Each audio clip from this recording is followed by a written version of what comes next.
Good morning बच्चों, कैसे हो आप सब। तो आज हम लोग फिजिक्स में लेक्चर 2 पढ़ने वाले हैं, इलेक्ट्रिक फील्ड एंड पोटेंशियल का। तो मैं हूं आपका फिजिक्स टीचर अमर राज। तो हम लोग स्टार्ट करते हैं आज लेक्चर नंबर 2, इलेक्ट्रोस्टैट का लेक्चर नंबर 2। आज हमारा टॉपिक है क्या?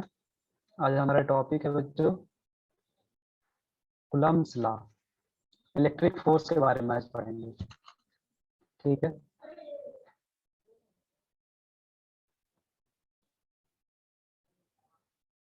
Coulomb's law. ठीक है बच्चों, इसमें क्या पढ़ना है अपन को? Electric force.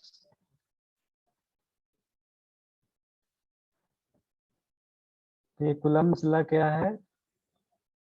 ये दो चार्ज के बीच फोर्स को बताने का एक फार्मूला है। ठीक है, मान लेते हैं ये हमारा पॉइंट चार्ज है दो, Q1 है और ये हमारा मान लेते हैं Q2 है। These are point charges. कैसे चार्ज हैं? Point charge, point charge. ठीक है, ये दो पॉइंट चार्जेस हैं। अब कुलम साइंटिस्ट का नाम है। कुलम ने इन दो चार्जेस के बीच जो फोर्स लगता है, फोर्स जो एक्ट करता है, तो हम क्या पढ़े पिछले क्लास में कि दो चार्ज को अगर किसी नज़दीक लाएंगे तो वो दोनों चार्जेस एक दूसरे को पर फोर्स लगाता है। सेम चार्ज रहेगा तो रिपेल करता है, अपोजिट चार्ज रहेगा तो अट्रैक्ट करता है। तो हम मान लेते हैं Q1 कोई चार्ज है, ये प्लस माइनस कुछ भी हो सकता है। Q2 भी चार्ज है, ये भी कुछ भी हो सकता है। तो ये दोनों चार्ज के बीच, अच्छा, ये वाले, ये दूसरे चार्ज पर फोर्स कैसे लगेगा? इस प्रकार से ये लगेगा force on two due to 1। और इस पे फोर्स, पहले चार्ज पे फोर्स कौन लगाएगा? दूसरा चार्ज। पहले चार्ज पे फोर्स दूसरे चार्ज के कारण लगेगा, इसको बोलेंगे फोर्स ऑन चार्ज 1 दूसरे के कारण। ठीक है, तो ये है फोर्स दूसरे चार्ज पर फोर्स पहले के कारण। यह है पहले चार्ज पर फोर्स दूसरे के कारण। ठीक है, तो ये फोर्सेस को कैलकुलेट करने के लिए कूलम्ब्स ने एक लॉ दिया, कूलम्ब्स ने एक फार्मूला दिया, उसी को बोलते हैं कूलम्ब्स लॉ। ठीक है, तो फार्मूला क्या है? बहुत ही साधारण, बहुत ही सिंपल फार्मूला है बच्चों। Force is equal to F12। ये दोनों फोर्स जो होते हैं वो बराबर होते हैं, मैग्नीट्यूड में दोनों बराबर होते हैं। F12 F21, both forces are equal, दोनों बराबर होते हैं। और ये फोर्स F इसको बोल देते हैं, ये कितने के बराबर होता है? ये होता है 1/4 pi epsilon naught Q1 Q2 upon R square. R क्या है बच्चों? R क्या है? R is the separation. ये सेपरेशन, दोनों चार्ज के बीच का सेपरेशन जो R है। ठीक है, ये होगा आपका फार्मूला। क्या है? 1/4 pi epsilon naught Q1 Q2 by R square. ठीक है, तो बहुत ही इम्पोर्टेंट फार्मूला ये है हमारा।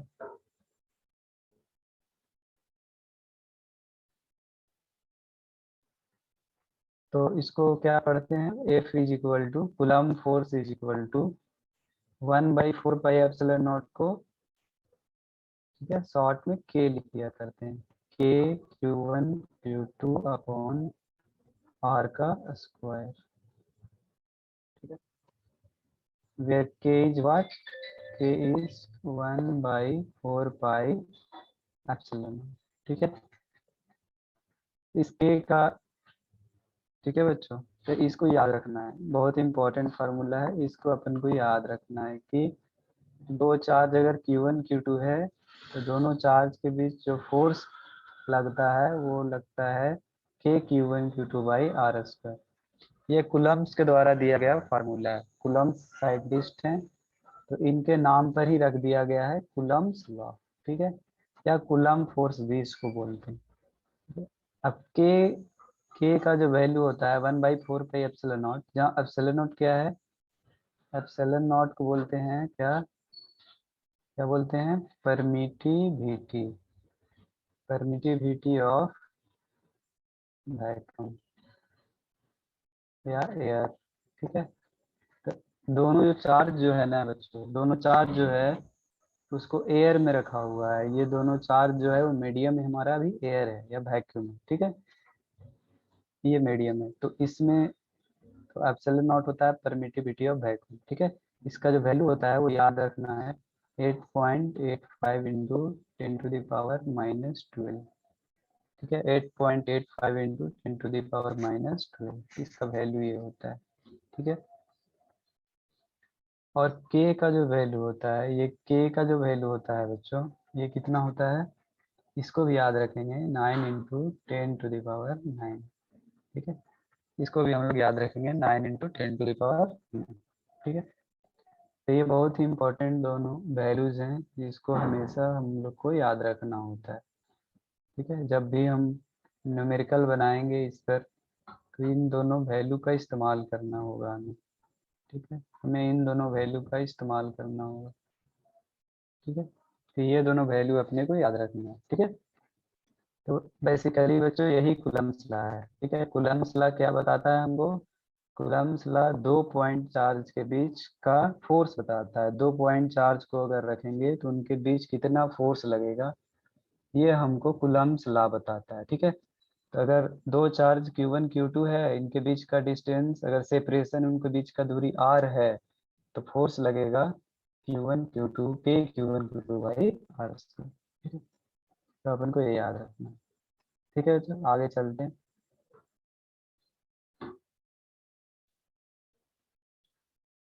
ठीक है, तो हमने क्या पढ़ा, Coulomb force F is equal to क्या होता है, K Q1 into Q2 divided by R का स्क्वायर, जहाँ Q1 है फर्स्ट चार्ज, Q2 है दूसरा चार्ज, R है separation between charges and K है कूलम्ब्स कांस्टेंट, इसका वैल्यू होता है 9 इंटू 10⁻⁹। ठीक है, तो अपन क्या करते हैं, अपन प्रॉपर्टीज के बारे में पढ़ते हैं। Properties of electric force. ठीक है, ये जो फोर्स है इसका प्रॉपर्टी क्या होता है, प्रॉपर्टी ऑफ इलेक्ट्रिक फोर्स। ठीक है, इसके प्रॉपर्टी के बारे में थोड़ा पढ़ाई करते हैं, थोड़ा इसके बारे में जानते हैं, इसके क्या क्या प्रॉपर्टी होते हैं। ठीक है, तो फर्स्ट इसमें हम क्या देखेंगे, प्रॉपर्टी इसका क्या है, इंपॉर्टेंट प्रॉपर्टी। पहला इंपॉर्टेंट प्रॉपर्टी क्या है, ये जो फोर्स होता है सेंट्रल नेचर का होता है, सेंट्रल नेचर।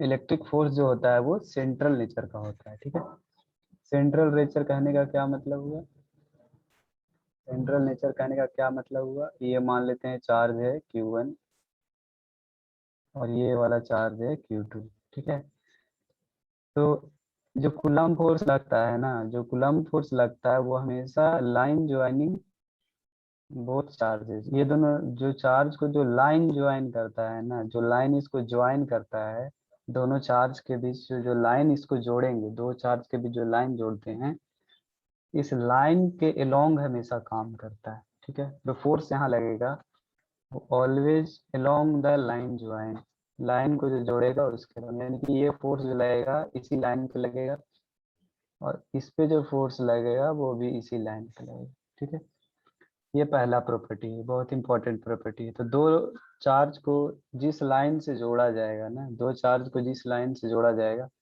उसी लाइन पे ये कूलम्ब फोर्स एक्ट करता है।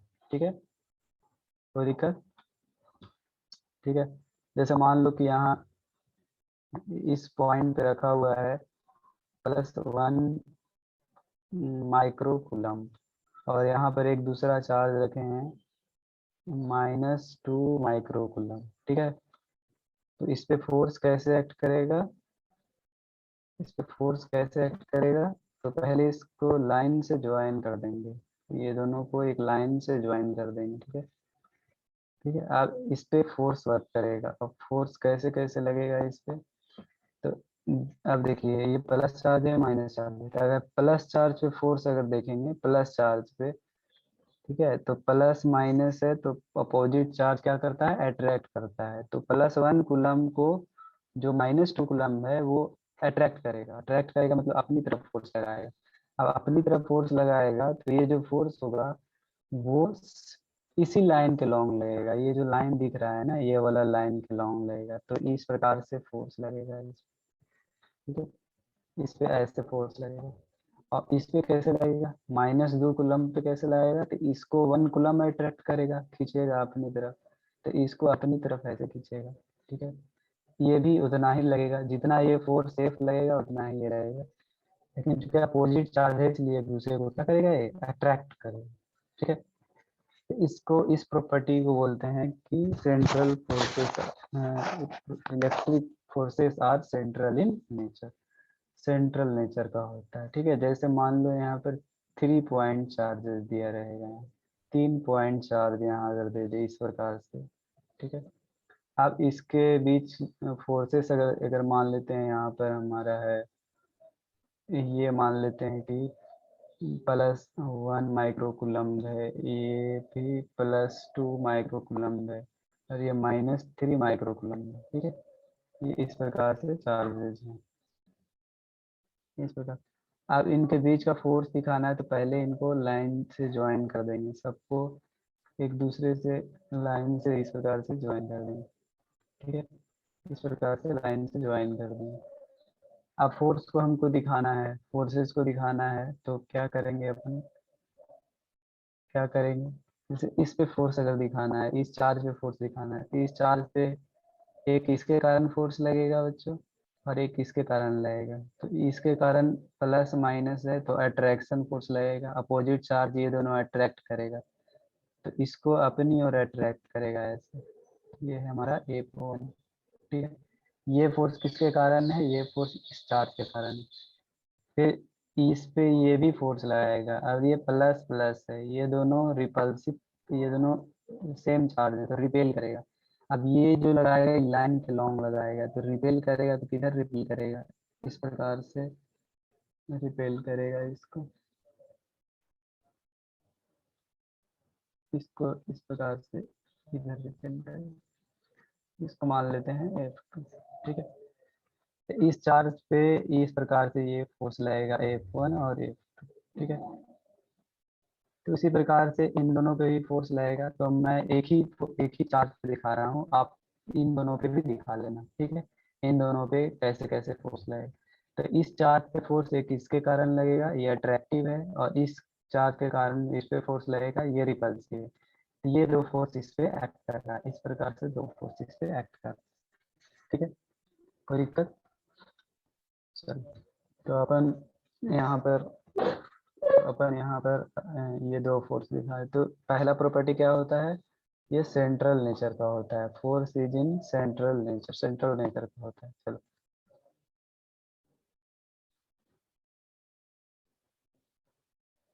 सेकेंड प्रॉपर्टी इसका क्या होता है, सेकेंड प्रॉपर्टी क्या होता है, ये पॉइंट चार्ज है Q1, ये पॉइंट चार्ज है Q2। ठीक है, इनके बीच का, और ये सेपरेशन है, मान ये सेपरेशन कितना था, इनके बीच का सेपरेशन है R। ठीक है, तो फोर्स का वैल्यू क्या है, K Q1 Q2 by R square. ठीक है, अब यहाँ से अगर देखें ये फोर्स जो है, ये जो फोर्स है वो किस किस पे डिपेंड कर रहा है, ये जो फोर्स है वो force directly proportional to Q1 है। ठीक है, ये फोर्स डायरेक्टली Q1 के डायरेक्टली प्रोपोर्शनल है। फिर ये फोर्स जो है Q2 के भी डायरेक्टली प्रोपोर्शनल है, पहले चार्ज के भी डायरेक्टली प्रोपोर्शनल।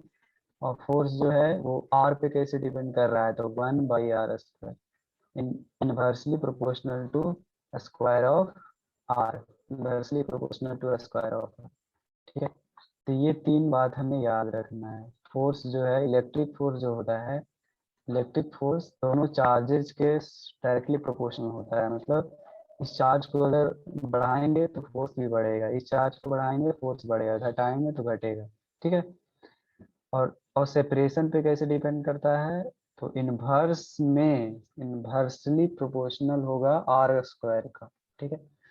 इसका मतलब क्या हुआ, इसका मतलब क्या हुआ कि अगर आर को अगर बढ़ाएंगे, सेपरेशन को अगर बढ़ाएंगे, सेपरेशन को अगर बढ़ाएंगे तो डिनोमिनेटर में बढ़ेगा, डिनोमिनेटर में बढ़ेगा तो फोर्स घटेगा। ठीक है। तो अगर आर को अगर बढ़ाएंगे, सेपरेशन बढ़ाएंगे तो फोर्स क्या होगा, घटेगा। और आर अगर घटाएंगे तो नीचे वाला वैल्यू घटेगा, तब फोर्स क्या होगा, बढ़ेगा। ठीक है। और वो भी कैसे बढ़ेगा, इनवर्स का स्क्वायर में बढ़ेगा।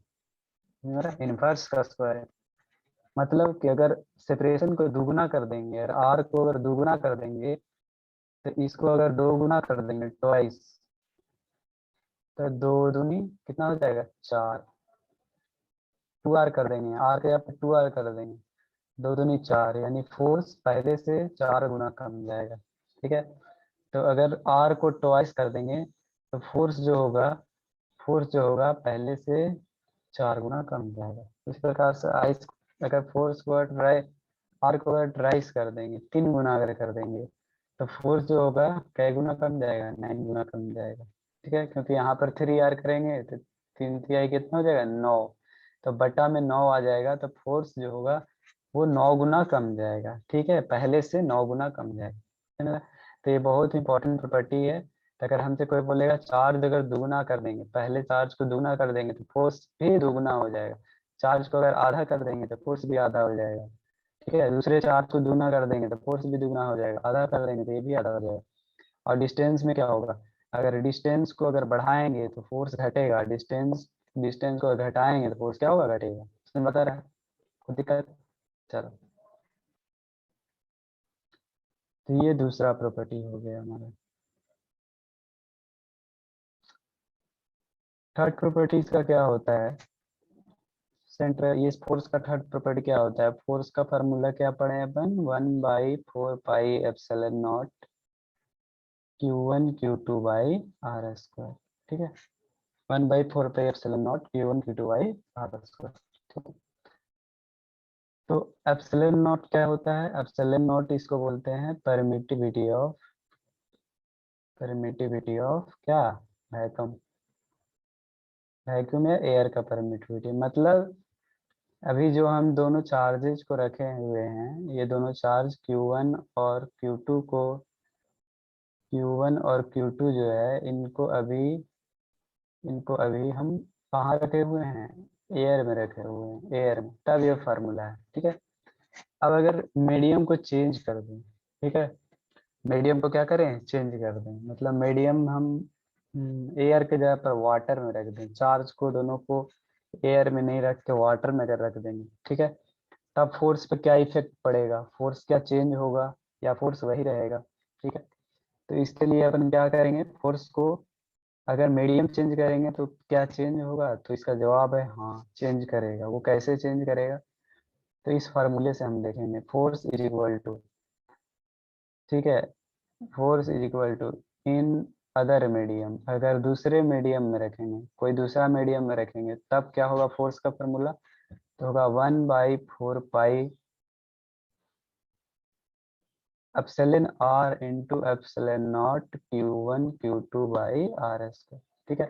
अब इस दोनों चार्ज को क्या किए हम, Q1 Q2 जो चार्ज है, इनके बीच का सेपरेशन यहाँ आर है, इनको हम कोई दूसरी मीडियम में रख दिए हैं। ठीक है, कोई मीडियम में रख दिए हैं जिसका रिलेटिव परमिटिविटी ई आर है। ठीक है, जहाँ ई आर इसको क्या बोलते हैं, ई आर को बोलते हैं रिलेटिव परमिटिविटी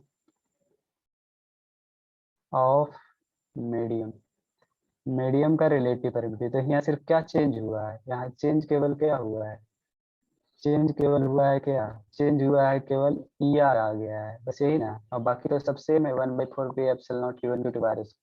तो ई आर जो है वो मीडियम को रिप्रेजेंट कर रहा है, कि मीडियम को अगर चेंज कीजिएगा तो अलग अलग मीडियम में ई आर का वैल्यू जो होगा, एप्सिलॉन आर का जो वैल्यू होगा वो अलग अलग होगा, रिलेटिव परमिटिविटी अलग होगा। ठीक है, जैसे एग्जाम्पल एयर या वैक्यूम का ई आर जो होता है वो 1 होता है। ठीक है, अप्रोक्स 1 होता है। ठीक है, वैक्यूम एयर का। तो अगर ये मीडियम एयर में रखा हुआ है तो ई आर का वैल्यू 1 हो जाएगा, तो फिर फार्मूला ये वाला बन जाएगा। ठीक है, 1/4 pi epsilon naught Q into Y square. ठीक है, लेकिन कोई दूसरा मीडियम मान लो वाटर का एक याद रखा जाता है, वाटर का जो ई आर होता है वो 81 होता है।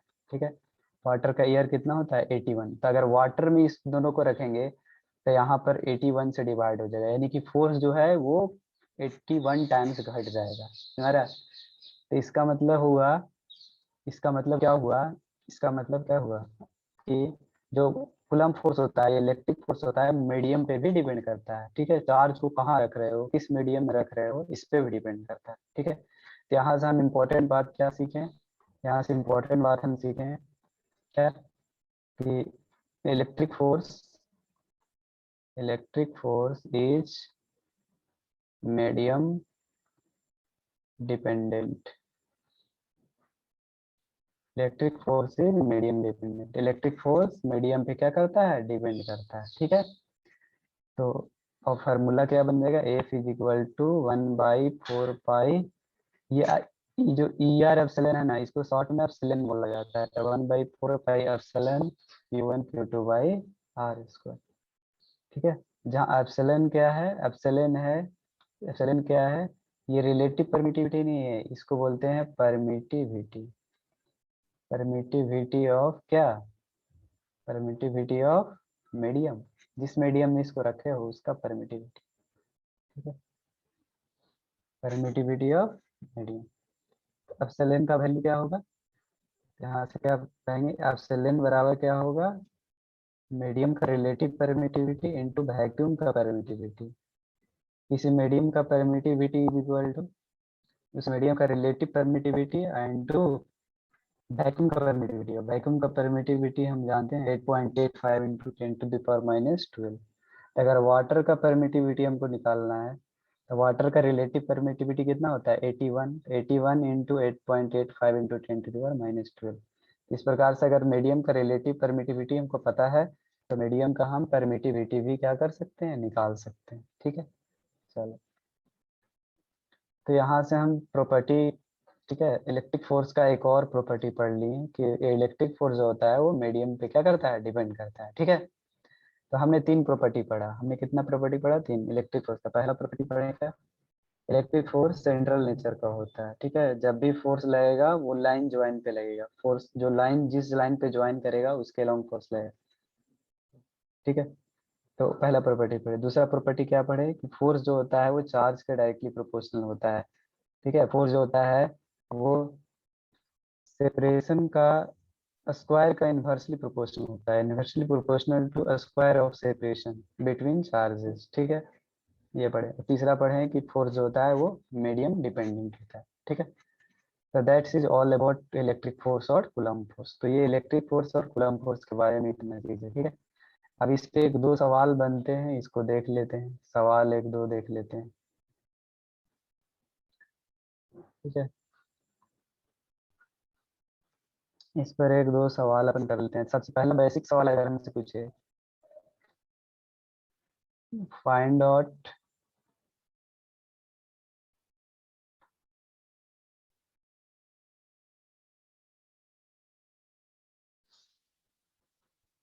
तो इस पे सवाल एक ये है, calculate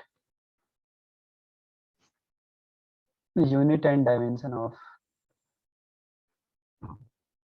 unit and dimension of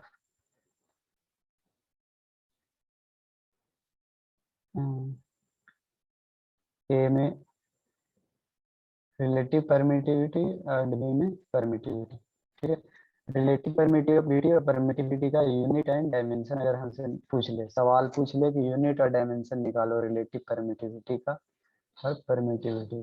ठीक है, तो पहला हम रिलेटिव परमिटिविटी की बात करते हैं, इसका यूनिट एंड डायमेंशन। तो इसको याद रखना है कि रिलेटिव परमिटिविटी जो होता है वो यूनिट लेस होता है, कोई यूनिट इसका नहीं होता है। तो यूनिट लेस होगा तो ये क्या होगा, डायमेंशन लेस। रिलेटिव परमिटिविटी एक नंबर होता है ये, ठीक है, 181 ये नंबर है, इसका कोई यूनिट नहीं होता है। रिलेटिव परमिटिविटी इज यूनिटलेस या डायमेंशनलेस, इसका कोई डायमेंशन नहीं होता है। यानी m के पावर 0, l के पावर 0, t के पावर 0, इस प्रकार से होगा, ठीक है। दूसरा, परमिटिविटी। परमिटिविटी का डायमेंशन, ठीक है। तो परमिटिविटी का डायमेंशन कैसे निकालेंगे, ठीक है। तो इसको डायमेंशन निकालने के लिए क्या करेंगे, फार्मूला यूज करेंगे। एफ बराबर क्या पढ़े हैं, 1/4 पाई एप्सिलॉन नॉट। क्या करेंगे, Q1 Q2/r²।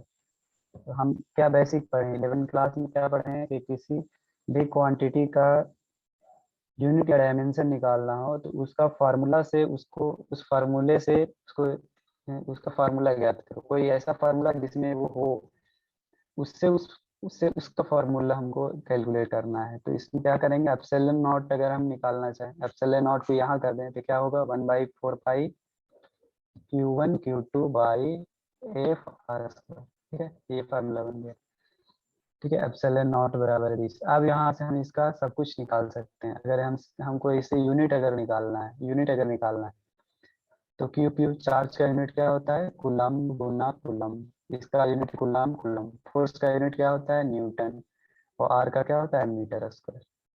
तो क्या हो गया, coulomb square newton metre square, ठीक है। ये हो गया इसका यूनिट, ठीक है। यूनिट ये हो गया। इसको और डिराइव कर सकते हैं, इसको और डिराइव कर सकते हैं क्या, कूलम्ब, कूलम्ब का क्या होता है, क्यू बराबर आई टी, क्यू बराबर आई टी। तो कूलम्ब को और क्या लिख सकते हैं, एम्पियर। इसका यूनिट यूनिट होता है एम्पियर सेकेंड। तो कूलम्ब का स्क्वायर को लिख सकते हैं एम्पियर सेकेंड का होल स्क्वायर, ठीक है।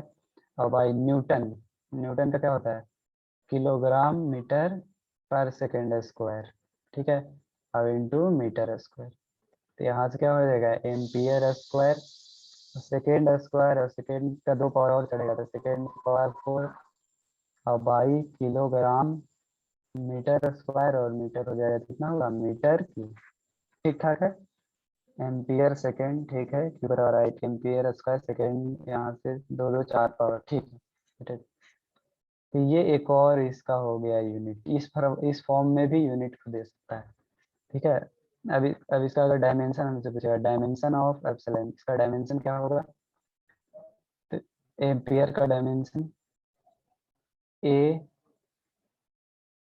एम्पियर का डायमेंशन ए या आई से डिनोट करते हैं इसको, ठीक है। ए के पावर 2, सेकेंड का डायमेंशन टी के पावर 4, किलोग्राम का एम के पावर -1, नीचे किलोग्राम का पावर 1 है, ऊपर जाएगा -1, और एल के पावर माइनस, ठीक है। दिस इज द डायमेंशन, ठीक है। इसको ए पे कभी, ठीक है। तो ये आपका हो गया, डायमेंशन हो गया एप्सिलॉन, ठीक है। किसी कोई समस्या, तो ये किसी भी क्वांटिटी का यूनिट और डायमेंशन अगर निकालना हो तो ये बेसिक टेक्निक अपनाया जाता है कि उसका आप पहले फार्मूला निकाल लो, उसके बाद फिर उसका यूनिट कैलकुलेट करो फंडामेंटल क्वांटिटी से, और उसका फिर डायमेंशन निकालो, ठीक है। ये हमारा पहला सवाल था, ठीक है। दूसरा सवाल लेते हैं, find the magnitude of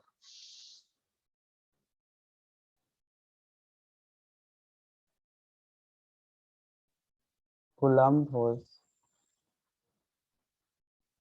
between charges -1 microcoulomb and +2 microcoulomb, +2 microcoulomb, ठीक है। इनके बीच फोर्स निकालना। Find the magnitude of Coulomb force, Coulomb force निकालना है हमको, यानी एफ निकालना है। फोर्स कौन कौन कौन चार्ज दिया है, 2 चार्ज दिया है, Q1 और Q2। तो Q1 कितना दिया है, -1 माइक्रोकूलम्ब, यानी -1 इंटू 10⁻⁻6 कूलम्ब। Q2 कितना दिया है, +2 माइक्रोकूलम्ब, मतलब 2 इंटू 10⁻⁻6 कूलम्ब, ठीक है। तो इनके बीच फोर्स का मैग्नीट्यूड निकालना है, ठीक है, मैग्नीट्यूड निकालना है, ठीक है। तो आप बताइए फोर्स प्लस माइनस चार्ज है, तो ये जो फोर्स होगा वो अट्रैक्टिव फोर्स होगा, रिपल्सिव फोर्स होगा, अट्रैक्टिव, क्योंकि अपोजिट चार्ज क्या करते हैं, दूसरे को रिपेल करते हैं। तो फोर्स का मैग्नीट्यूड क्या होगा, के Q1 का मैग्नीट्यूड, Q2 का मैग्नीट्यूड और बाई आर स्क्वायर। मैग्नीट्यूड निकालना है तो F Q1 Q2 by R square.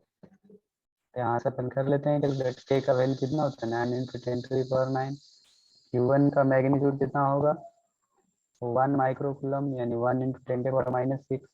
Q2 का मैग्नीट्यूड कितना होगा, मैग्नीट्यूड में साइन हटा देना है, 2 इंटू 10⁻⁻6 कूलम और बाई सेपरेशन का स्क्वायर। अच्छा यहाँ सेपरेशन भी देना पड़ेगा, सेपरेट सेपरेटेड बाई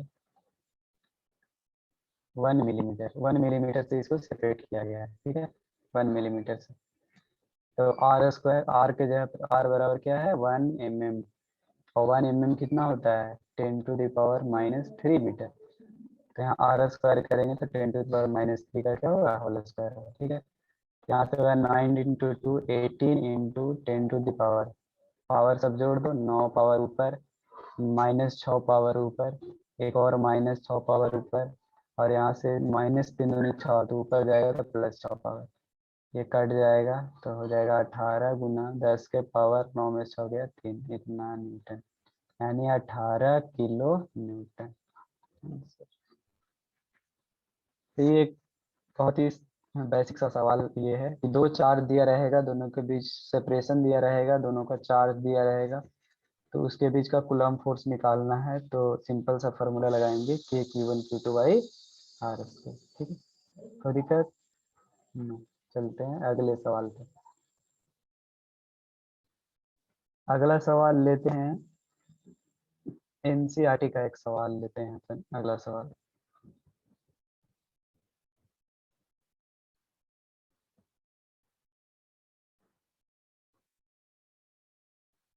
ठीक है, अच्छा ये एनसीईआरटी का एक सवाल है, यहाँ से अपन एनसीईआरटी का एक सवाल इलस्ट्रेट करते हैं, ठीक है। तो ये सवाल देखिए ध्यान से, ये क्या है, सवाल कह रहा है, ये सवाल हम ले रहे हैं इसका, consider 3 charge Q1 Q2 Q3। तीन चार्ज को कंसिडर करने के लिए बोल रहा है, ये Q1 है, ये Q2 है और ये क्या है Q3 है। Consider charges Q1 Q2 Q3 each equal to Q, प्रत्येक का चार्ज क्या है Q है, ठीक है। At vertices of equilateral triangle of side L, ठीक है। साइड एल का ये जो इक्विलेटरल ट्रायंगल है, ये जो इक्विलेटरल ट्रायंगल है इसके साइड कितना एल है, ये साइड का लंबाई जो है ये एल दिया हुआ, एल एल एल, ठीक है।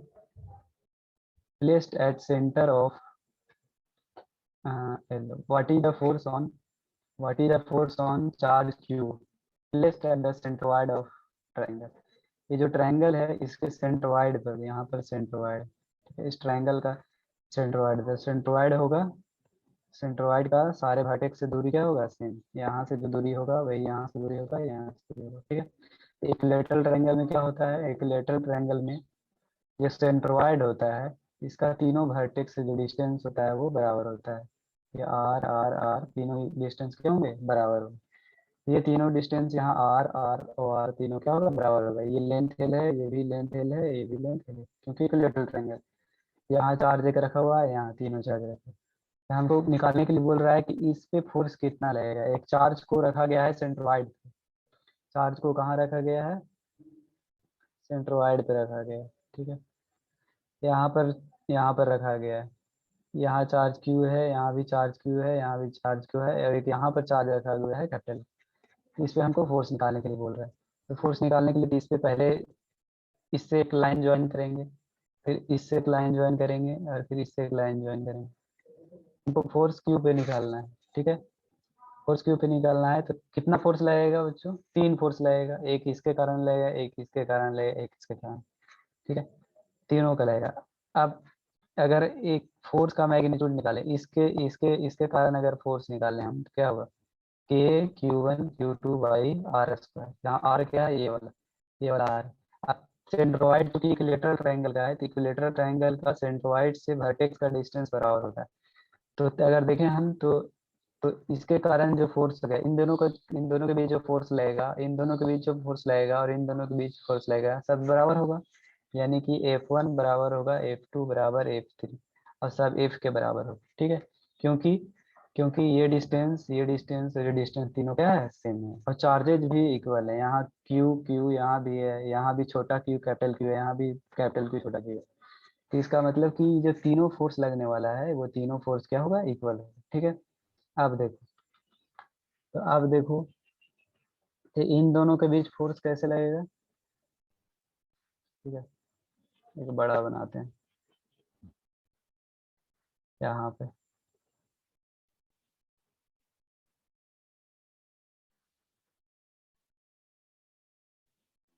ठीक है, तो ये फोर्स लगेगा इस डायरेक्शन में।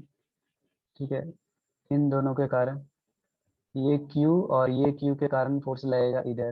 ठीक है, फिर ये Q और इस Q के कारण फोर्स लगेगा इस लाइन के लॉन्ग, और फिर ये Q और ये वाला Q और ये Q के कारण ये वाला फोर्स इधर लगेगा। ठीक है? तीनों पॉजिटिव चार्ज हैं, तीनों पॉजिटिव चार्ज है। पॉजिटिव चार्ज क्या करता है, रिपेल करता है, तो ये इधर रिपेल करेगा, ये इसको इधर रिपेल करेगा, और इधर इसको रिपेल करेगा। तो हमको तीन फोर्स मिल रहा है, ये तीनों फोर्स का क्या करना पड़ेगा, वेक्टर वेक्टर एडिशन। ठीक है, तीनों फोर्स का वेक्टर एडिशन करेगा ना, क्योंकि फोर्स कैसा क्वांटिटी होता है, वेक्टर क्वांटिटी होता है, तीनों को ऐड करना पड़ेगा। तो यहाँ पर तीनों को ऐड करना अगर जाने हम, तो यहाँ पर एक बहुत ही इंटरेस्टिंग एक एक कॉन्सेप्ट में देखने को मिल रहा है। ये तीनों वेक्टर है इक्वल वेक्टर, ये भी एफ है, ये भी एफ है, ये भी एफ है, तीनों इक्वल वेक्टर है। ठीक है, और अगर एंगल देखें तीनों के बीच, इन तीनों के बीच एंगल होगा, तो ये टोटल 360 डिग्री बनेगा, और 360 डिग्री में ये बराबर बराबर एंगल बनता है सेंट्रोइड पर। ये इक्विलेटरल ट्रायंगल के केस में, ये इक्विलेटरल ट्रायंगल के केस में, तो ये एंगल फिर आपका ये वाला एंगल, और आपका फिर ये वाला एंगल, ये वाला एंगल, तीनों जो एंगल होंगे वो क्या होंगे, बराबर होगा। ये भी होगा 120 डिग्री, ये भी होगा 120 डिग्री, और ये भी होगा 120 डिग्री। तो हम एक प्रॉपर्टी पढ़े हैं कि अगर ये तीनों इक्वल वेक्टर हैं और इक्वल इक्वल एंगल पर हैं, 120 डिग्री के कोण पर तीनों अगर हैं, तो ये तीनों वेक्टर का जो सम होता है वो सम ऐड होकर कितना हो जाता है, जीरो वेक्टर। ठीक है, तो इसका मतलब इन तीनों फोर्स का सम जो हो जाएगा वो क्या हो जाएगा, जीरो हो जाएगा। यानी कि एफ नेट बराबर क्या आ जाएगा, नेट फोर्स जो आएगा वो जीरो आएगा। यानी कि इस चार्ज पे जो नेट फोर्स लगेगा वो कितना आएगा, जीरो आएगा। कोई दिक्कत। चलो, तो एक बहुत ही बढ़िया सा ये सवाल था, ये आपका एनसीईआरटी का एक सवाल। ठीक है, तो एक और सवाल लेते हैं इसका एक और सवाल लेते हैं। ये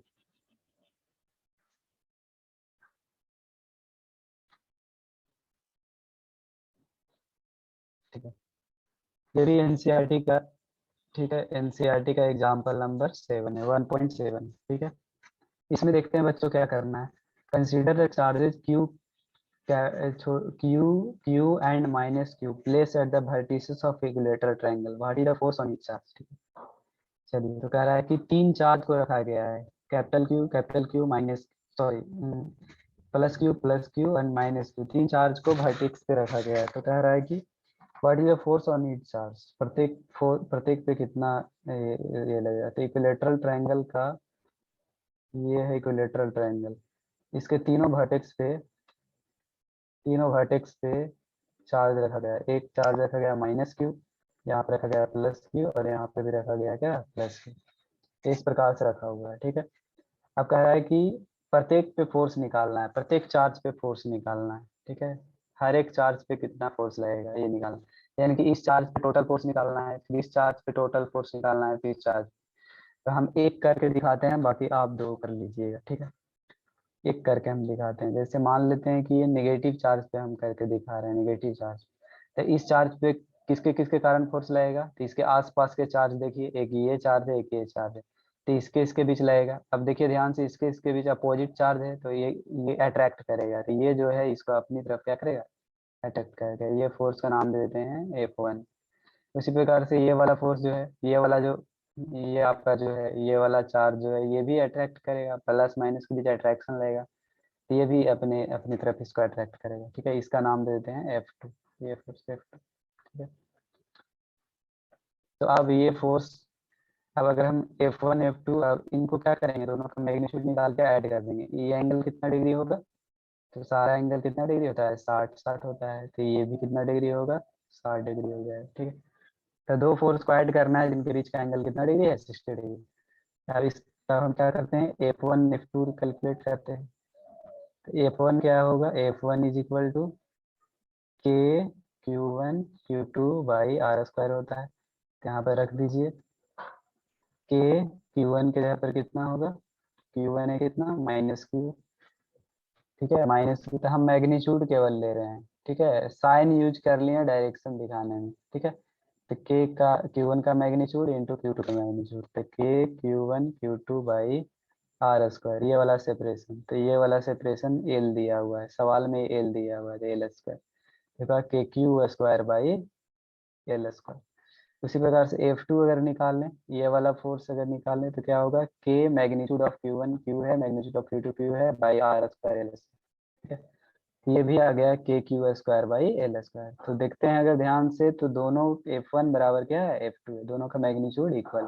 ठीक है, अब दोनों का मैग्नीट्यूड इक्वल है और दोनों के बीच एंगल कितना डिग्री है, 60 डिग्री है, तो नेट फोर्स जो आएगा वो बीच में आएगा कहीं पर, ये आएगा नेट फोर्स F। ठीक है, तो नेट फोर्स F बराबर क्या आएगा, वेक्टर समेशन क्या पढ़े हैं, under root of F1 square plus F2 square plus 2 F1 F2 cos theta. 11 class का दो वेक्टर को जोड़ने का तरीका, parallelogram law of vector addition. तो यहाँ से क्या हो जाएगा, अंडर रूट ऑफ, क्या हो जाएगा यहाँ से, under root of F1 square, F1 और F2 दोनों इक्वल हैं, और वो हमारा, इसको F नेट बोल देते हैं, और दोनों जो है F के बराबर। तो यहाँ से F स्क्वायर प्लस 2 F हो जाएगा F स्क्वायर कॉस कितना डिग्री, 60 डिग्री। यहाँ हो जाएगा under root of F square कितना हो जाएगा, 2F स्क्वायर प्लस कॉस 60 कितना होता है, कॉस 60 हाफ होता है, तो इसके जगह पर हाफ लिखेंगे, 2F स्क्वायर इंटू हाफ, ये 2 से 2 कट जाएगा, तो कितना आ गया, under root of 3F square, under root 3F। ठीक है, तो अंडर रूट 3F आ गया, यानी कि नेट फोर्स जो होगा, F नेट कितना आ जाएगा, पहला वाला पर इस पे नेट फोर्स कितना लगेगा, under root 3 into F. F क्या है, ये है F1 बराबर F2 बराबर F, ये के Q square by L square. ठीक है, तो पहले पे हमने चार्ज निकाली है, ये फर्स्ट पार्टिकल पे चार्ज, फर्स्ट चार्ज पे फोर्स। इसी प्रकार से आप सेकेंड पे निकाल सकते हो, इसी प्रकार से आप थर्ड निकाल सकते हो, थर्ड। ठीक है, तो आज यहीं पर हम कंक्लूड करते हैं, आज का लेक्चर यहीं पे कंक्लूड करते हैं। तो आज हमने क्या पढ़ा, बहुत ही इंपॉर्टेंट कूलम्ब्स लॉ के बारे में पढ़ा। ठीक है, तो चार्जेस के पीछे फोर्स। ठीक है बच्चों, थैंक यू फॉर वॉचिंग।